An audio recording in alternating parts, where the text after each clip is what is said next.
Hi, and welcome back. This is the Catholic Lady, and we are reading right now The Great Line of God by Taylor Caldwell. It's currently out of print, and but you can find it if you look for it in used bookstores. It took me several years to find it, so good luck. I hope you do find it. If not, I hope that you will enjoy listening to my reading the book for you. Book reading is something that is a lost art. And for so many people, there are people out there that can't read a book and they need to listen in order to be able to read books. Audio books are very popular, but this is one book you're not going to find an audio version of. And so I am providing it for you, and hopefully you will enjoy it and share it with someone perhaps that you love that may not be able to, you might not be able to read a book to them, but you can play these videos for them and let them listen and hopefully enjoy. So this is A Great Line of God. We are at chapter 22. Thank you. There is one, thought Lucanus, the Greek physician, on the third day from the little port, who is at war with this man, as I am at war with God. He was reticent himself, yet the reticence of the young man he had learned was called Saul of Tarshish, of a noble and distinguished Jewish house, but was not of his own kind. Lucanus's reticence rose out of his distaste for adulation and fawning, but Saul's rose, it was evident, out of the enormous dislike for humanity.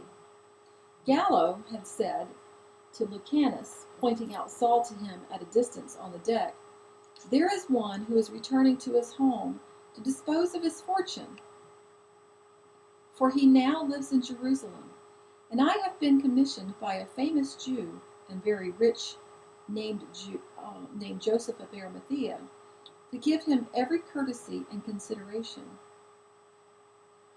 I was also," the captain grinned, "given a substantial gift. These Jews can be generous. I attempted to make a friend of Saul, of the gloomy countenance, but he was repulsed. This ship carries renowned passengers, but Saul will have none of them. If they approach him, he goes to his cabin. I have been sent special dainties to him, but he has rejected them, and with politeness, but also with disdain.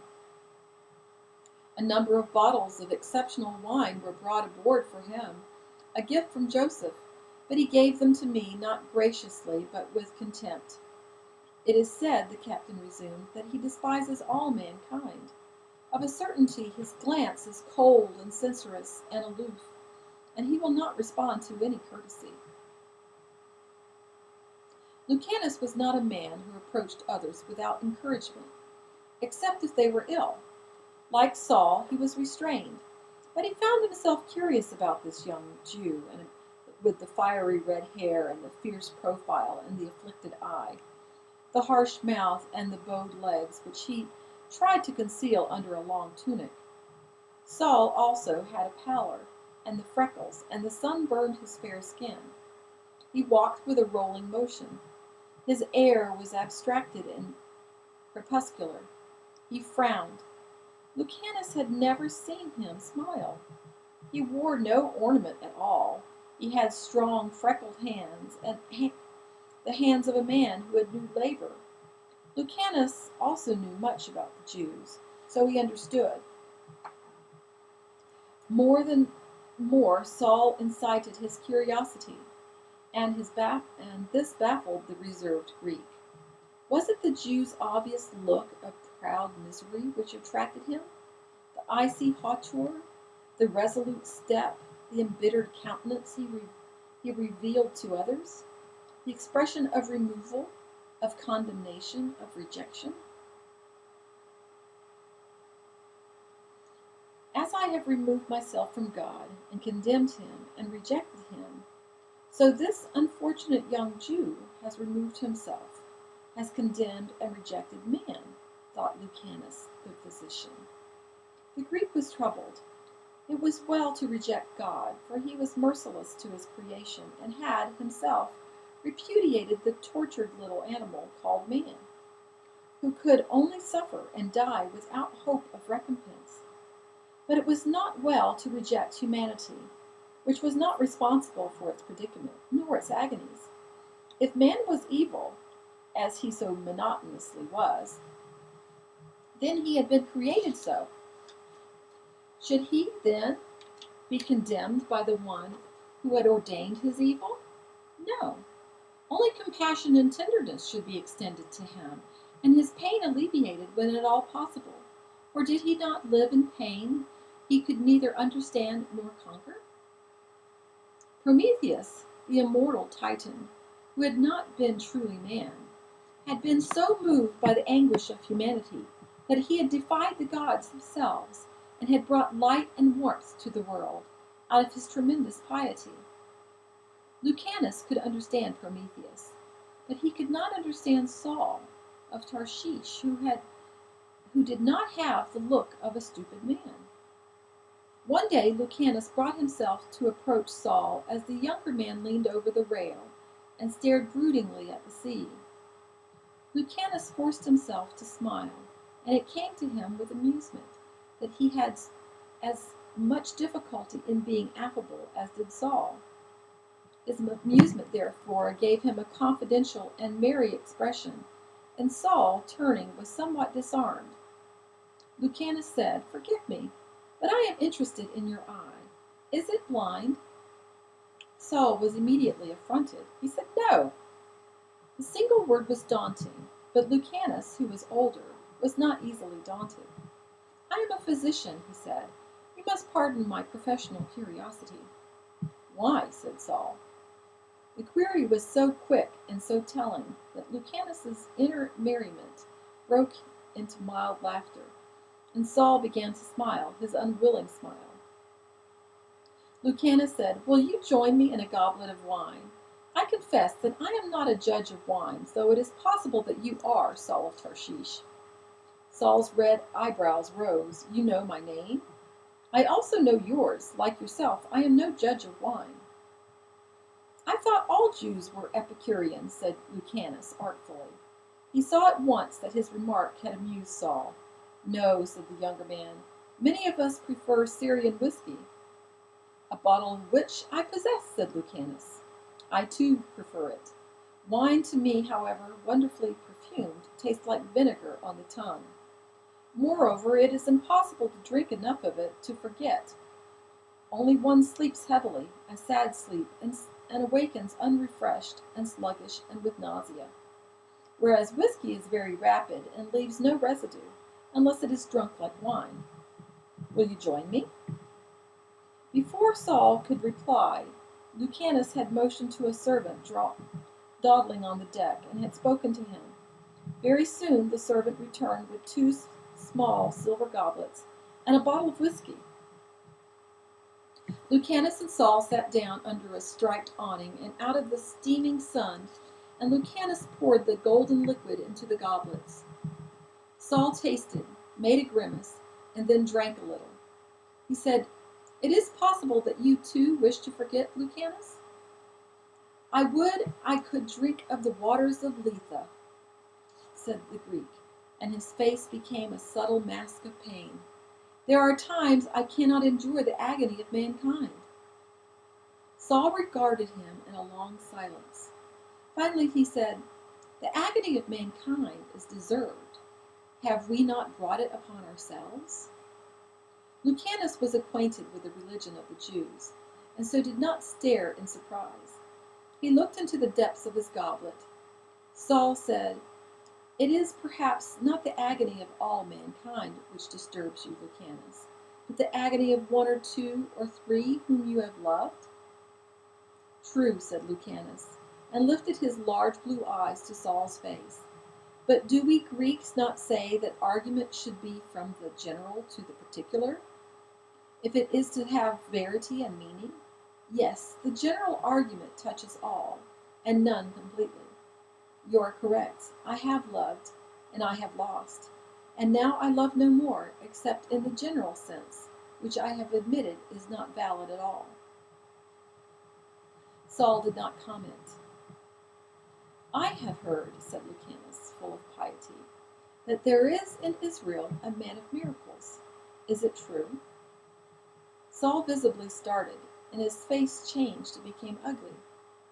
But his voice was temperate and controlled when he said, "We have many wandering rabbis in Israel, and many of them are miracle workers. For they are simple and God-fearing and God-loving men, and they believe they can heal. It is not unusual when they do. Faith is not incredible." His lip curled.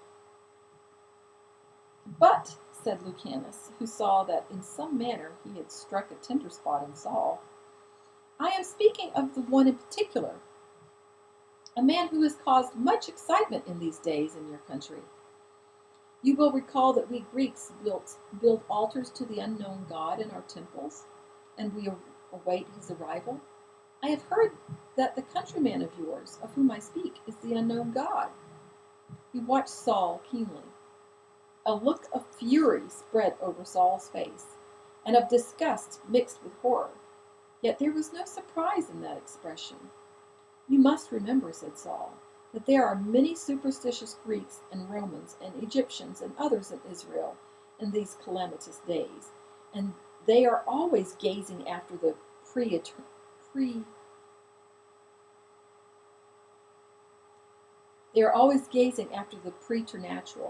and are urgent for miracles.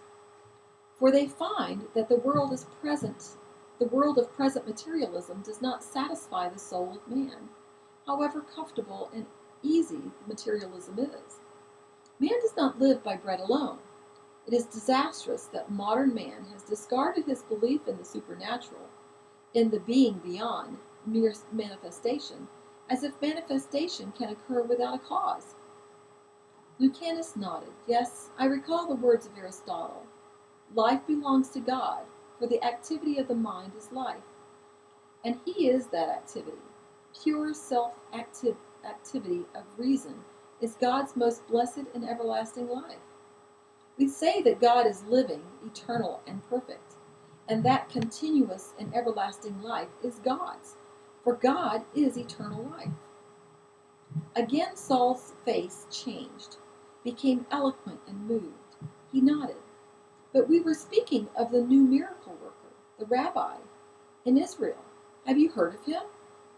"Yes, he is a blasphemer and a fraud and the calumniator of better men." Lucanus pursed his lips thoughtfully. "So I believe," he said. "I do not know about the blasphemy, of a certainty, but I suspect the man is a fraud. I lost my dear friend and servant to him, a black man from Africa, who, having heard an unlikely tale of your miracle worker, left me in the silence of the night and went seeking for him. Ramus was mute. I suspected from the beginning that it was hysteria, though Ramus was a learned man and healthy of body and mind in other respects. He believed," and now Lucanus looked at Saul closely, "that your invisible God would not only restore his speech, but would deliver his people from the curse inflicted on him." Excuse me, let me say that again. And now Lucanus looked at Saul closely. Let me step back a little bit farther. He believed that your invisible God would not only restore his speech, but would deliver his people from the curse inflicted on Ham. So he sought your countrymen and wandered for a long time. Saul was staring at him fiercely. "And Ramus died, or was lost?" Lucanus drew a deep breath. "I have had a letter from him," he said. "He swears that he looked upon your countrymen and prayed to him in his heart, and his speech was restored, and he returned to the land of his fathers rejoicing." Lucanus hesitated. "My Ramus was not a fool or peasant. He was acquainted with many languages. He said he had witnessed a youth being raised from the dead by your countrymen in a little town called Capharnaum." "It is a lie," said Saul so quickly that Lucanus was startled. The man is a mountebank. I have seen him on several occasions, and I tell you he is nothing, nothing at all but a poor working man, of no learning, from the stony province of Galilee. I myself believe he is a cunning sorcerer, that he has a devil. Lucanus said seriously, Your devil, then, has begun to perform good and merciful works? Saul's mouth tightened and his eyes flared. You are mocking me, Lucanus. Evil cannot perform good. That man is deceiving the people, and the Romans will not look on the deception with favor, for he is an inciter and desires to destroy the law and order which is so precarious in Israel. Now Saul was averting his face. Do not misunderstand me. I am no conciliator or traitor like the Sadducees, who look with indulgence on the Romans. My heart is with the Essenes and the Zealots, but I fear now for my people's safety, though I have thought of becoming an Essene or a Zealot myself. Above all, I fear for my people's uncorrupted faith, which this man would destroy in confusion and controversy. He passed his hand over his face. I am not an articulate man, though my teachers have told me I have eloquence. No matter, it is the faith of the chosen people which have restored them from exile and calamity, and has enabled them to establish a nation and a temple, and has brought them the promise of God of a Messiah. If that faith is destroyed, then God, in his wrath, will smite us again. We cannot permit blasphemy. We cannot allow that God be mocked. To do so is to destroy all that we have so painfully built through the ages, and to cast us again into the wilderness for millennia upon millennia. Have we not suffered enough? Yes, but the Nazarene has come into the heart of our country, and he has permitted it to be said that he is the Messiah. Can we allow this blasphemy? No. The unknown God, said Lucanus. Saul winced. I beg of you, Lucanus, to forgive me, but you do not know what you are saying. Lucanus said, It is evident that you love your God. Therefore, you will not pardon me when I say I challenge him, and possibly even hate him, for what he has done to mankind, for the afflictions he has heaped upon it, and the darkness and the silence and the agony. So little a beast for so mighty a force to expand itself upon? This was a novel argument to Saul, who looked at Lucanus with amazement. He stammered, and then he exclaimed rapidly, You do not understand. It is man who has the affliction, the outrage against God, the contemptible being who stands on his hind legs and dares to gaze upon the ineffable and to question it. Lucanus saw that he had not been mistaken in his judgment of Saul, whose face was contorted with umbrage and anger. So he said pacifically, I can see we can never come to an agreement, to the defining of terms. I am enraged against God. You are enraged against men. It would take a lifetime to conciliate us and to reach an understanding. And I am afraid we do not have that lifetime. He smiled. We can only argue, after all, from our own intimate experiences, and not from the experiences of others. For who knows what lies in the heart of the individual? When Saul did not answer, but only sat there fuming, Lucanus said, I leave this ship tomorrow for another little island, where I will attempt to alleviate the suffering of the victims of your God. We shall not meet again, Saul of Tarshish, so let us part friends. Saul reluctantly took the Greek's hand, and he looked for an instant into those grave and compassionate blue eyes, and he thought involuntarily, I should like to have this man as a friend. For all he is a Greek, and a blasphemer against God, blessed be his name. But I will never see him again. When Lucanus stood from his chair under the awning, his long tunic gaped at the top, and Saul saw that he wore a thin golden chain that from that chain was suspended a slender golden cross, looped at the top so that it held the chain. Lucanus saw Saul's gaze upon it, and he said, "It was the last gift to me of a girl I loved, who had received it from the physician of her father's household. He had told her it was the sign of the unknown God, beloved of all peoples, and the sign of the resurrection of men's bodies into a perpetual life." Lucanus smiled slightly, but Saul, he observed, was not smiling. "It fell from Rubria's hand into mine as she died," said Lucanus. "To me it is a sacred thing." But Saul said nothing. He was suddenly dazed, for he was remembering his dream of the great seed which had fallen into the earth and had begotten the harvest. And that's the end of chapter 22. Please join me again for chapter 23. God bless.